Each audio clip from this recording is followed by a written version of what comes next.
વડોદરા શહેરમાં પણ ચૂંટણી પ્રચારની અંતિમ ઘડીઓ ગણાઈ રહી છે અને વોર્ડ 12માં ભાજપ કોંગ્રેસ વચ્ચે સીધો જંગ છે। ઉમેદવારો દ્વારા છેલ્લી ઘડીએ ડોર ટુ ડોર પ્રચાર તેજ કરવામાં આવ્યો છે।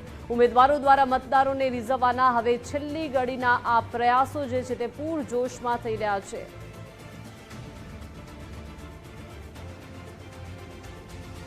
વધુ વિગતો સાથે સંવાદદાતા અલ્પેશ વડોદરાથી લાઈવ જોડાઈ ગયા છે। અલ્પેશ, વડોદરા શહેરમાં પણ ચૂંટણી પ્રચાર હવે અંતિમ ઘડીએ છે, કેવો માહોલ છે? કેમ કે હવે પ્રચાર પડગમ શાંત થવાની થોડી જ મિનિટો બાકી છે।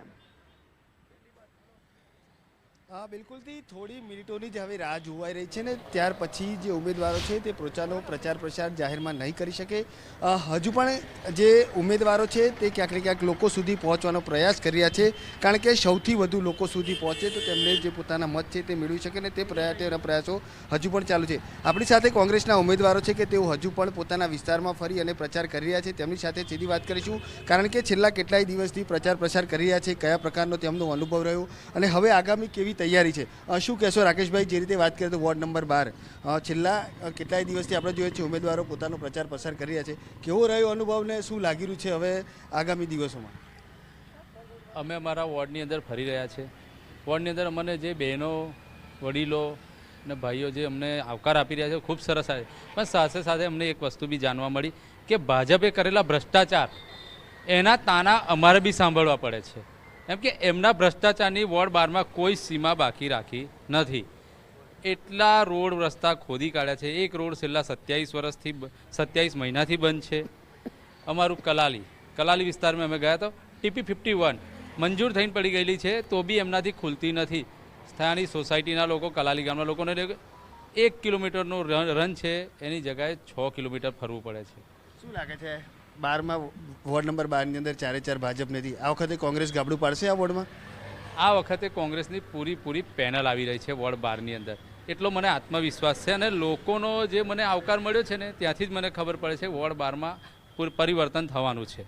શું કહેશો, કયા મુદ્દાઓ લઈને લોકો સામે જાઓ છો અને લોકોનું જે આશ્વાસન છે ત્યાં પછી લોકોને આશીર્વાદ મળ્યો, કયા મુદ્દા છે? તો સૌ પ્રથમ સ્થાનિક સ્વરાજ્યનું ઇલેક્શન રોડ રસ્તા ગટર પાણીને લઈને જ થતું હોય છે અને અમે એ જ મુદ્દા લઈને સ્થાનિકો પાસે જઈએ છીએ।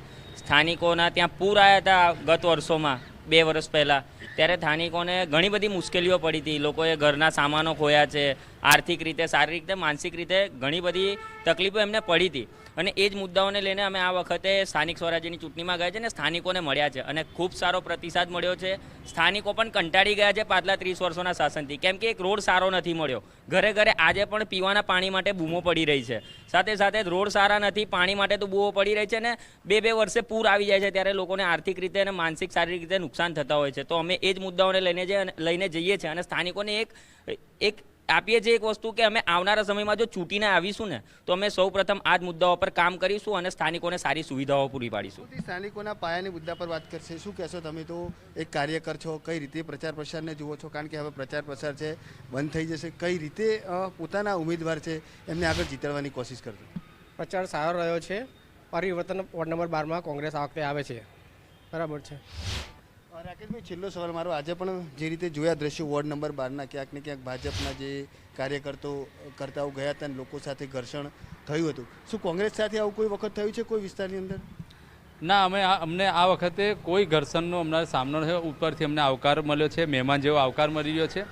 વિસ્તારની અંદર અમને ખૂબ સારો આવકાર મળ્યો છે અને આ વખત વોર્ડ 12 જે સમસ્યાઓ છે લોકોની, રોડ રસ્તા ગટર પાણી, ટીપી નથી ખુલતી, એટલે અમારે આ રીતના બધા પ્રોબ્લેમો છે સોલ્વ। મારે ખાલી આધાર કાર્ડ ને દાખલા લખવા માટે કોર્પોરેટર નથી બનવું, મારે વિસ્તારની જે સમસ્યાઓ છે એનું નિરાકરણ કરવા માટે મારે જેમ કે મારી મોટી સમસ્યા છે પૂર, એ પૂરને બી અમારે મેનેજમેન્ટ કરીને કોર્પોરેશનના અધિકારીઓ સાથે, સાહેબો સાથે મળીને એનું બી કંઈ અમારા વોર્ડ 12ને સૌથી વધારે પ્રભાવિત રહે છે એનું નિરાકરણ આવે એ રીતે કામ કરવું છે।